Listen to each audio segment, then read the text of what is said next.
He has a very interesting take on food and diet. It's very different, and it's a way to step out of the norm and really truly heal and live a life full of vitality and strength. Hello, wonderful, beautiful human. Welcome back to the Healing Temple. I'm Tracy Andara Starloha, and I'm here to read to you one of my favorite things to do. Today we are going to resume our reading of The Recipe for Living Without Disease by Aajonus Vonderplanitz. We've read in the previous video that you can catch here if you want to start from the beginning. We read pages, I believe it's 8 through 24, volume 1, chapters 1 through 8. We're going to read as much as we can today. It's going to be great. I've had a few people already ask me to keep going after the first video, so I know you guys are interested in this content, and I'm excited to keep going with you. This book is what I'm following as my diet, my healing diet to heal all chronic illness and nutrient deficiency and toxin overload. So this diet that was invented and discovered by Aajonus Vonderplanitz is explained and guided in this book, and I want you to have access to this knowledge. You can buy the book on Amazon, and I have it linked below, and if you don't want to, you could just listen to the audio version here for free. So let's dive in. You may have noticed that the same products of processed and cooked foods taste exactly the same, package after package and bottle after bottle. Processing and cooking destroy the naturally occurring flavor nutrients in food. Food often becomes bitter and unappealing. Food manufacturers must season the food to make it appealing and habit-forming. Often, a bite of cooked and processed food loses flavor and palatability within 5 or 6 chews, unless it has been heavily salted, chemically flavored, or seasoned. Because processed and cooked foods do not satisfy our nutritive needs and cause extreme toxicity, our bodies are always unsatisfied and starving, regardless of how full we feel. One of 2 extreme symptoms is often the result. 1 is overeating, and 2 is lack of appetite. Most processed foods are made from spoiled, rancid, and repulsive tasting fruit, vegetable, grain, or animal products. For example, most commercial tomato sauces and tomato soups are made with spoiled tomatoes. They're full of fermentation and molds. The tomatoes sit in open trucks in the hot sun for days, spoiling. After the spoiled tomatoes are sterilized, they are seasoned with chemical and/or processed flavorings to hide the rotten taste. If we eat those sauces and soups, we eat rotten food and chemicals. A little spoiled raw food has been shown to be beneficial to health, but not when processed, sterilized, and eaten repeatedly. Diets of spoiled, cooked, and processed foods have proved repeatedly to coincide with disease. We may pay twice more for them through loss of health and work. Fresh, raw foods usually have delightful tastes. Some of us have retained a degree of our natural taste instincts and easily appreciate meaty, raw foods. However, most of us live in a palatial conflict. We crave foods that are not good for us. I vowed to resolve that conflict. I offer health-giving raw recipes that have assisted many people with varied food preferences toward achieving optimal health and reversing disease. Each raw food tastes uniquely different, especially if it comes from heirloom seed rather than hybrid. One tomato may taste slightly different from another tomato from the same vine. Therefore, each time a raw food recipe is prepared, it will have a somewhat different flavor. This is the ultimate dietary variety, the spice of life. For some people, eating raw meat is nearly impossible unless it has a familiar flavor. Therefore, most of the recipes I present in this book are to increase people's appetite for raw meat. When I refer to raw meat, I mean flesh food, whether it's seafood, fish, fowl, beef, sheep, venison, buffalo pork, or wild meat. Other recipes, such as raw cheesecakes, are wonderfully delicious, raw, health-giving sweet meals. All recipes in this book promote better health when included in a balanced diet.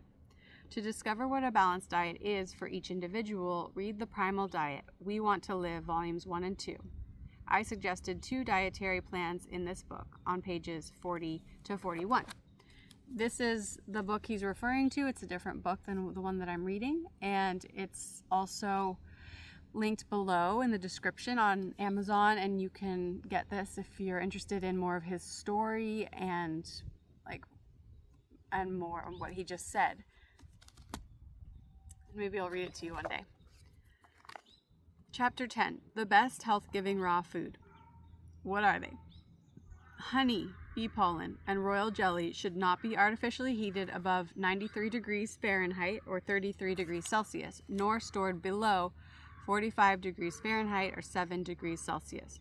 Fats should not be artificially heated above 96 degrees Fahrenheit / 35 Celsius, nor stored below 38 degrees Fahrenheit or 2 degrees Celsius, except olive oil, which should not be stored below 50 degrees Fahrenheit or 10 degrees Celsius.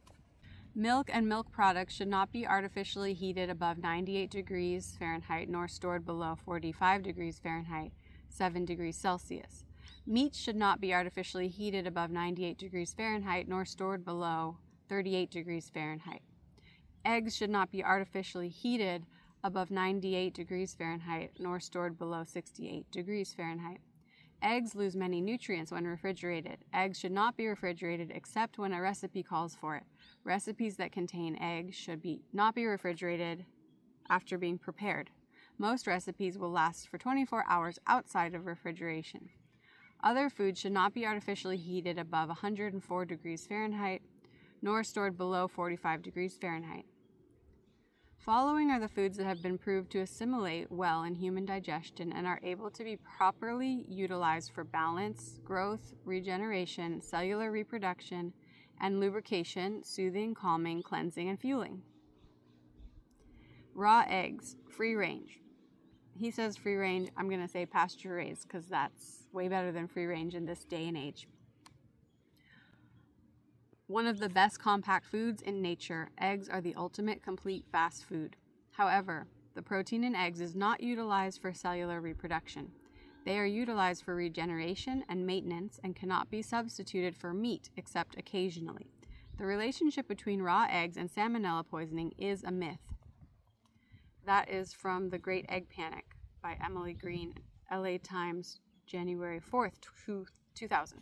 Eggs are remarkable for everyone, especially those who are infirm. 3 years ago, a medical doctor called me on a Thursday evening about her 70-year-old female patient with emphysema.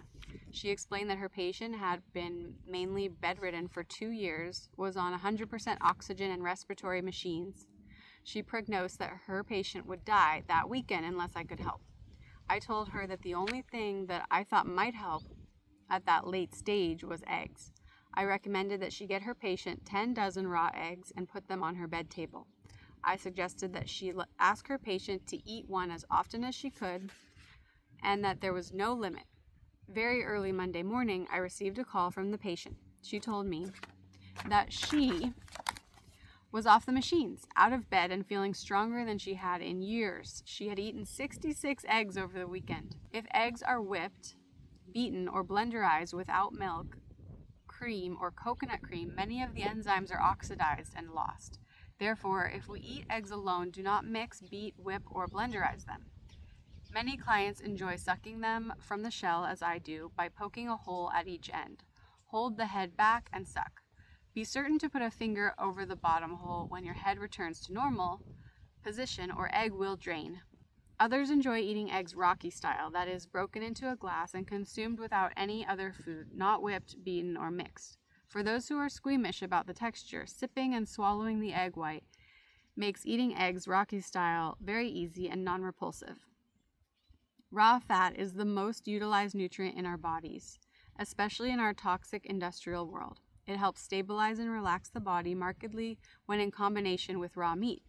Fats help white blood cell production, assist microbial activity, and provide for lubricants to accomplish a variety of functions.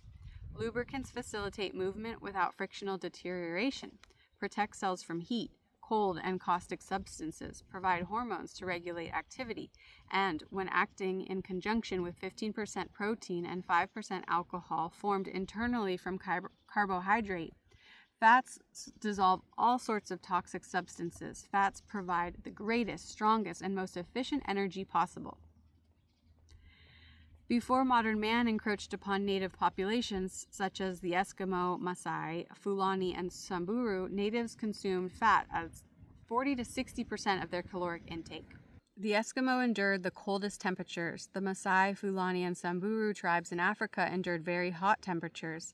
The Eskimo, Maasai, Fulani, and Samburu did not suffer any heart maladies as long as they ate their natural diet of raw meat and raw fat, absent of sugar and cooked starches.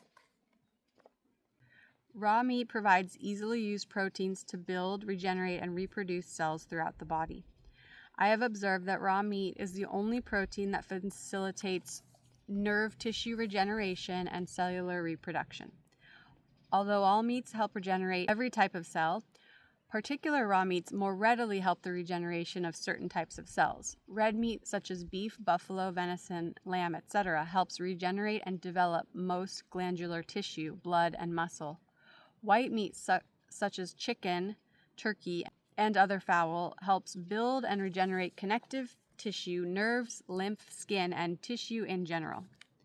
White meat, such as non-farmed ocean, wild-caught fish, and seafood, helps reconstitute nerves, including the brain. I have seen that eating 1 to 3 pounds of raw meat daily helps regenerate, heal the body, and reverse the common toxic deterioration associated with aging and disease.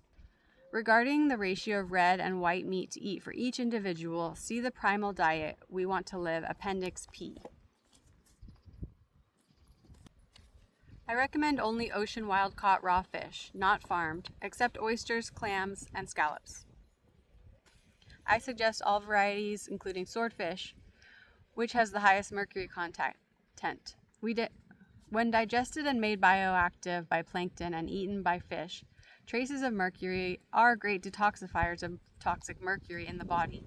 Bioactive and non-cauterized mercury in raw fish helps buoyancy of fish. When fish are cooked, mercury and other metallic minerals become free radicals and toxic.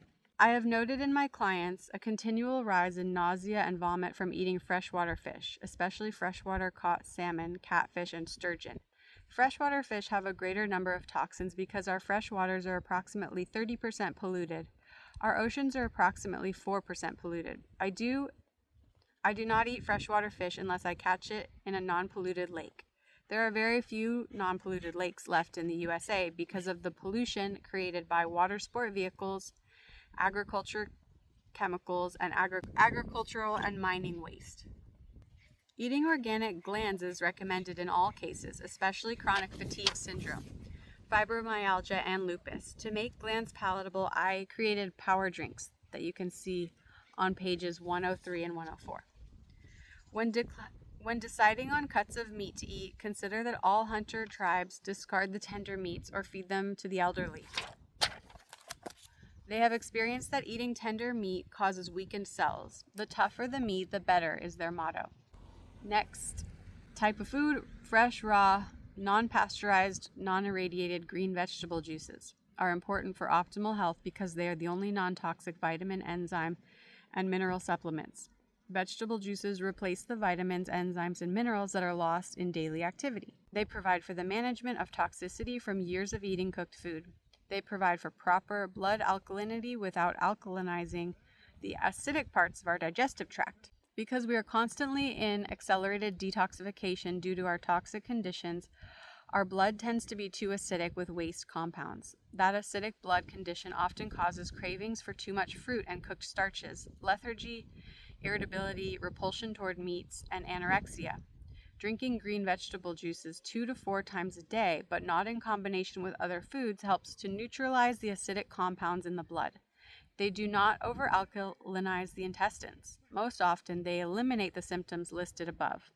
Drinking green vegetable juices daily ensures the replacement of the enzymes, vitamins, and minerals that are lost because of deficient soils reduced through the stress of food transport from the field to our dinner plates, and that have been leached from our bodies from years of eating cooked foods. Several juice recipes appear on pages 54 to 56. High carbohydrate vegetable juices such as root vegetables, carrot, beet, potato, and yam raise the blood sugar level too high, making us overly emotional. Often the blood sugar level soars and then drops, leaving us mentally and emotionally fatigued, sleepy, irritable, and/or depressed. Therefore, it is important to restrict the quantity of high carbohydrate vegetable juices. Most often, I suggest that a vegetable drink contain no more than 10% carrot juice. Since the USDA and FDA have worked against our health and acted in favor of agribusiness, they have ruined the true meaning of organic. Now, even organic produce may contain agricultural chemicals. To help prevent agricultural chemicals from damaging our health, it would be best to put a half a teaspoon of sun-dried clay into each quart of vegetable juices. The clay will absorb most, if not all, of the toxins that may be found in the juices.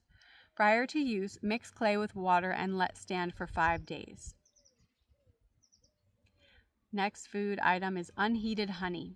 Contains an insulin-like substance that is produced by bees when collecting nectar. That insulin-like substance converts 90% of the carbohydrate in nectar into enzymes that help digest, assimilate, and utilize protein. Unheated honey is a wonderful, sweet food that helps digest all types of meat. That honey is wonderful for infants fed in small amounts at a time.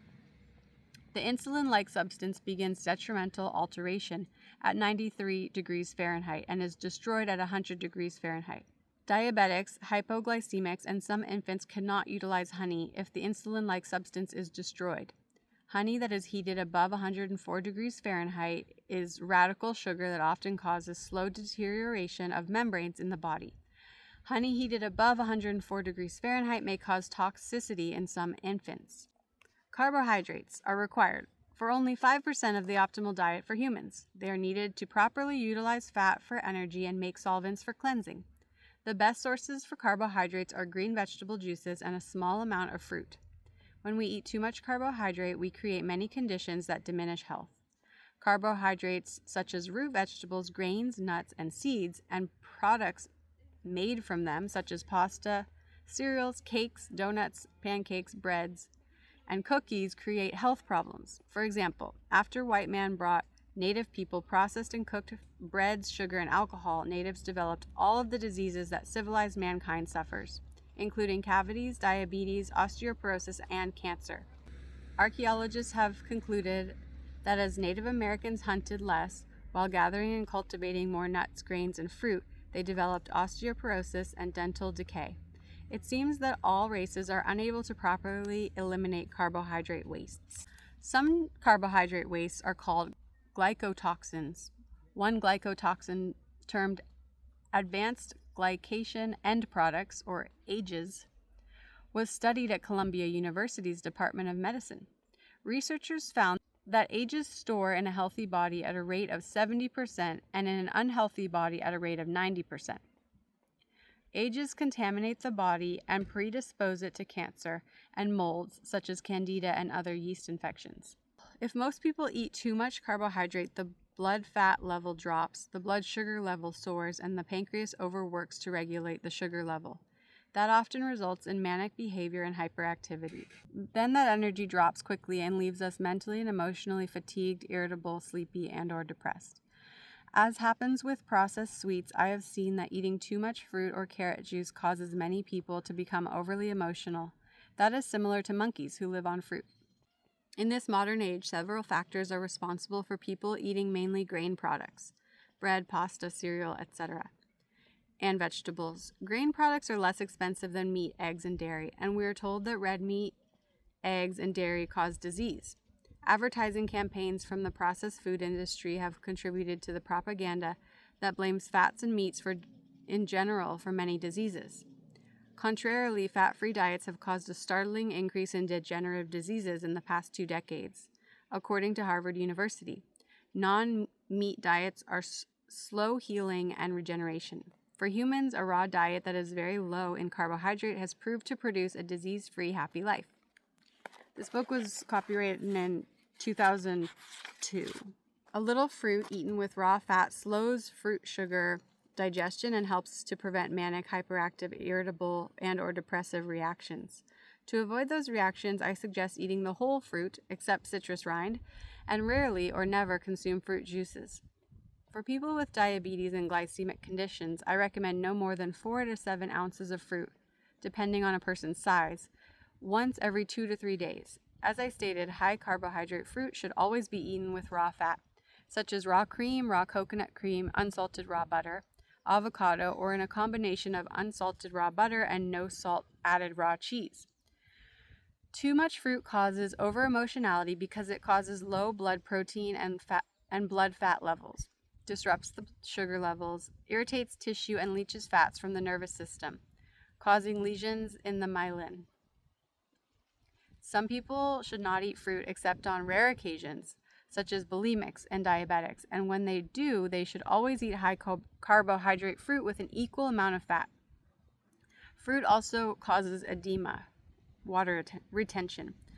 I have met 8 people of 2,300 who were able to maintain health and eat a high carbohydrate fruit diet without ill symptoms. If you do not get overly emotional or manic within 24 hours after eating fruit, more fruit might be fine for you. Nuts, when eaten plain and or in quantity and or too often, cause carbohydrate toxicity. Raw nuts contain enzyme inhibitors that prevent proper protein digestion and cause mineral loss. I created the nut formula that neutralizes the enzyme inhibitors in nuts. The nut formula should be eaten only once or twice a week to satisfy needs and eliminate cravings for breads, pastas, cakes, donuts, rice, etc. It helps harness and detoxify neurological toxins.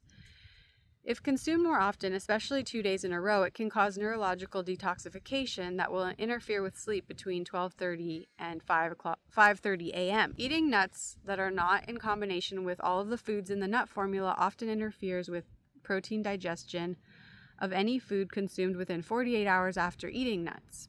That can make sleep at certain hours difficult. See the nut formula on page 117 to learn the foods to combine with raw nuts so that they help create health rather than interfere with health. Oils such as olive and flax are 90% solvent reactive.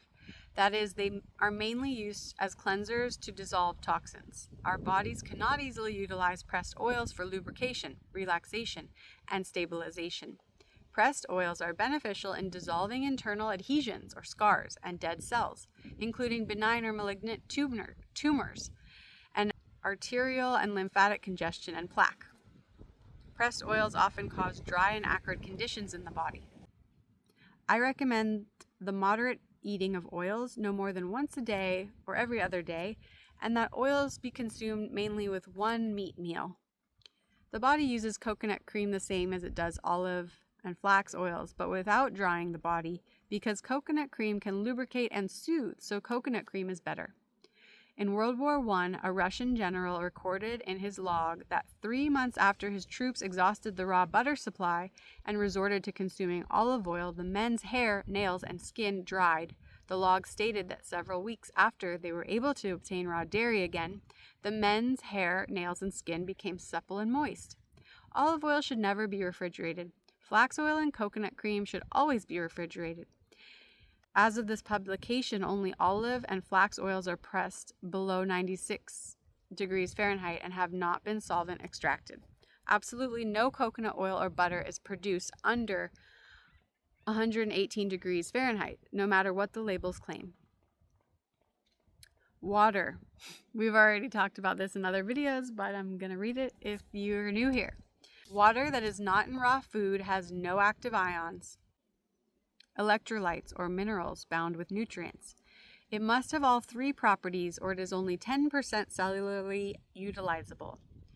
Water leaches nutrients from our blood and intestines and dilutes digestive juices so that when we eat, we do not digest or assimilate our food properly or efficiently. That leaching often causes wastes to embed in body tissue rather than being discarded from the body. It is a false notion that water nurtures and hydrates tissue. In fact, water dries the cells while it bloats the body because 90% of it circulates in the bloodstream without cellular absorption. That also applies to the H2O in cooked food. People who eat cooked food cannot absorb much of the H2O into their cells. Their cells become dehydrated.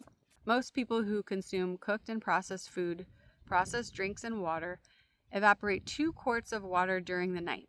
Most people who consume live, raw food, including meat, milk, and vegetable juices, may evaporate only 2 pints throughout the night after they've been on this primal diet for several years. Water is never a good replacement for body fluids spent during evaporation or perspiration because cells cannot absorb it. Only H2O that is nutrient-bound in food properly replaces fluids. People believe that water lubricates the body. How can water lubricate anything? Fats lubricate. Try lubricating devices with water and they will disintegrate. Water disintegrates soil and rocks so that plants can eat those particles. Drinking vast quantities of water also disintegrates the human body, causing frequent urination, a sense of being too cold in temperatures as high as 70 degrees Fahrenheit, weight loss in many people, and bloating in many others. Raw food contains from 55% to 92% H2O, that is 92 to 100% cellularly utilizable. Dehydration is impossible on the primal diet when water is not consumed. I drink about a cup of water per week without exercise. I drink a little more if involved in physical activity. I recommend that people drink raw milk and green vegetable juices and eat tomatoes to fill their H2O requirements. Most often, eating raw tomatoes and raw fat satisfies thirst and dryness, including dry mouth, better than other foods. When physically active, I drink 2 quarts of raw milk, 1 to 2 tomatoes, and up to 1.5 quarts of green vegetable juices per day that are all rich with nutrients to completely satisfy my H2O needs. To satisfy dry mouth and severe thirst, I consume butter and or cream. Rather than dehydrated, we are delipidated. That means we are deficient in the raw fats that can properly lubricate us. Our thirst is more for raw fat than H2O. Turns out. All right, thanks for bearing with me. We're going on to chapter 11, food combining for proper digestion and assimilation. Combining acidic and alkaline foods often neutralizes digestibility, resulting in toxins that deprive us of nutrients. Vegetables and vegetable juices are alkalinizing and require an alkaline digestive environment for proper digestion. Except in small amounts as flavoring, vegetables and vegetable juices should not be eaten or drunk with acidic foods. Bland fruits such as tomato and avocado are not vegetables and may be eaten with acidic or alkaline foods. Meat, eggs, milk, cheese, nuts, and seeds require an acidic digestive environment for proper digestion. Unsalted raw butter, raw cream, and unheated coconut cream are neutral and may be consumed with either acidic or alkaline foods. Raw milk requires an acidic digestive environment for proper digestion. It may be consumed at any time except within an hour before or an hour after vegetable juices. For speedier healing, I suggest that we do not drink so much milk that we cancel our appetite for meat and other foods. If we experience discomfort after drinking raw milk with other foods, it would be better to drink raw milk alone. Drinking raw milk that has warmed to room temperature for at least 5 hours aids digestion. When milk is drunk cold from the refrigeration, milk proteins and sugars may pass into the blood undigested and cause allergic reactions. If I drink cold milk from the refrigerator, I experience stomach cramps and sometimes cramps in my hands and feet. Concerning vegetable juices. Wait at least 1 hour after drinking vegetable juices before eating or drinking any other food, except unsalted raw butter, raw cream, unheated coconut cream, and unheated honey. Wait at least 1 hour after eating or drinking any other food before drinking vegetable juices, except unsalted raw butter, raw cream, and unheated coconut cream and unheated honey. Concerning whole vegetables or salads. Rarely should we eat whole vegetables, but when we do, vegetables should not be eaten sooner than 1 hour after any other food. Vegetables move through the intestines slowly.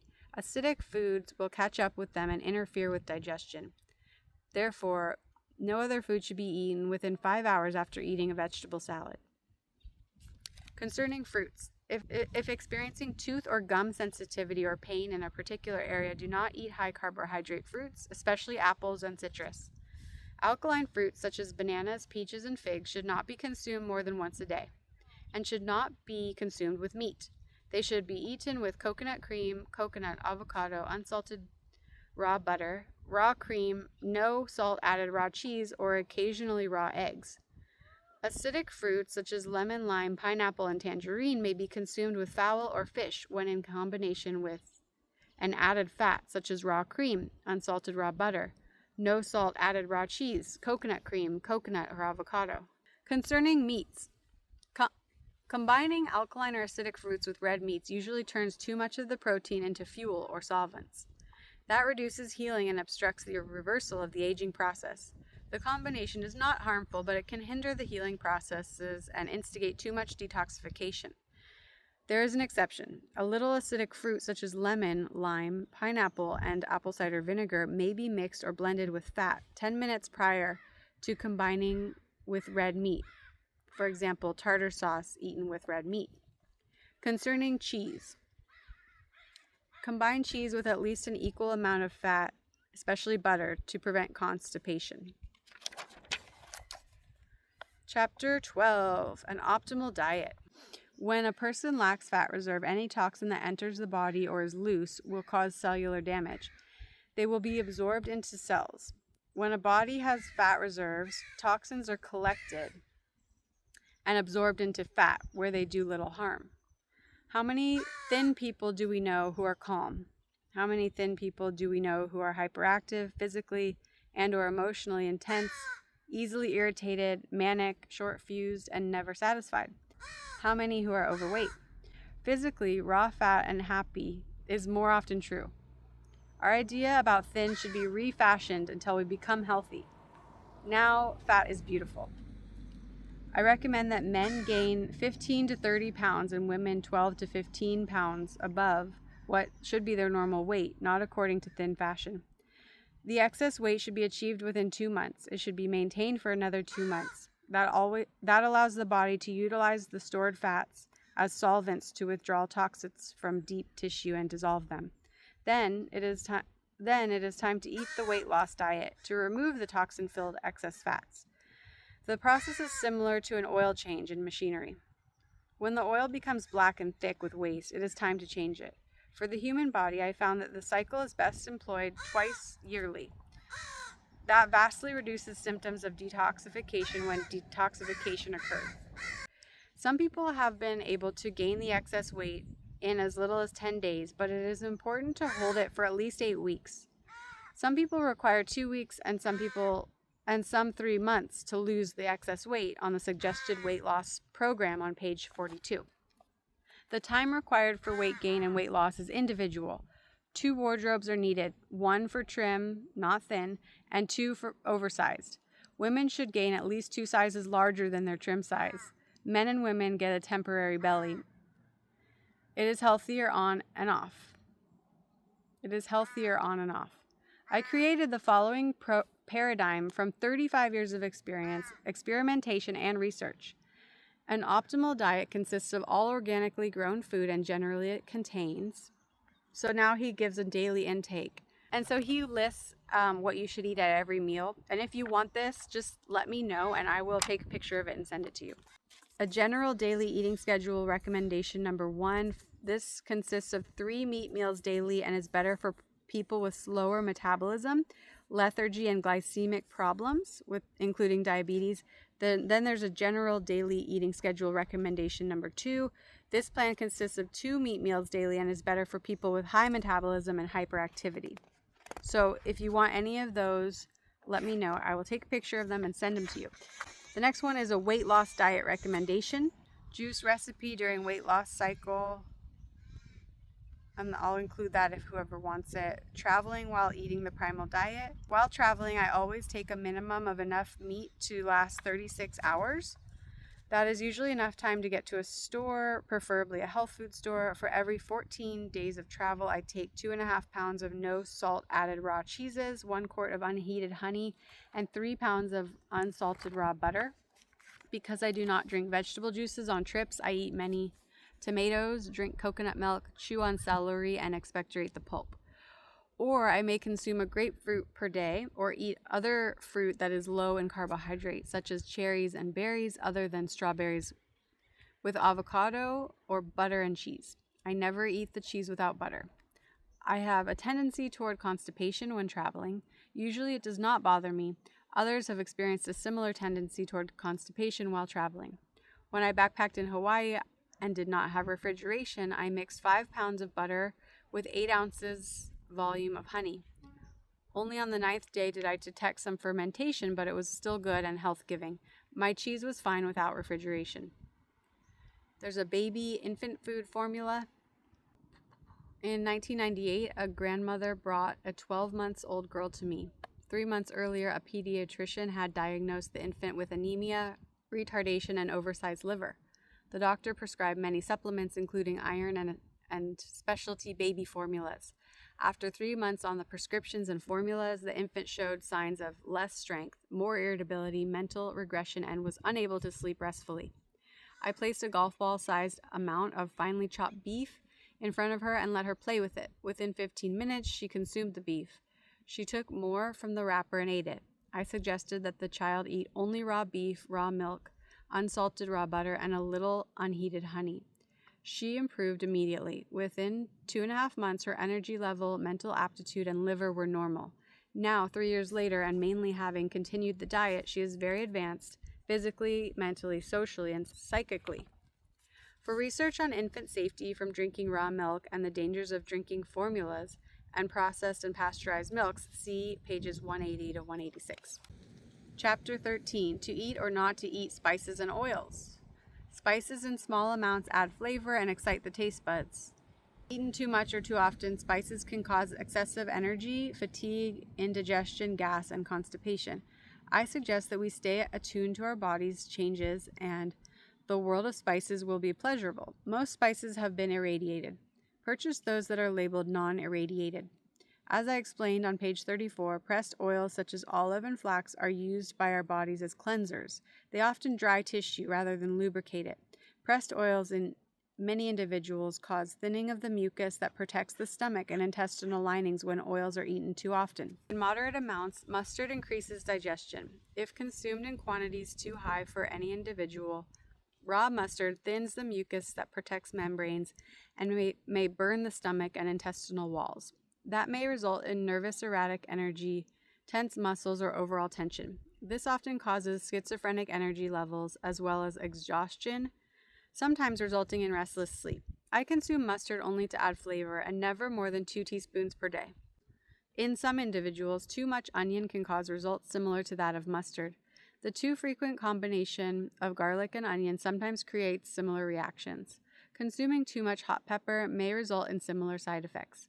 Too much garlic can cause a similar reaction in some individuals, or create the opposite effects, lethargy and sleepiness, because it may lower blood pressure too much.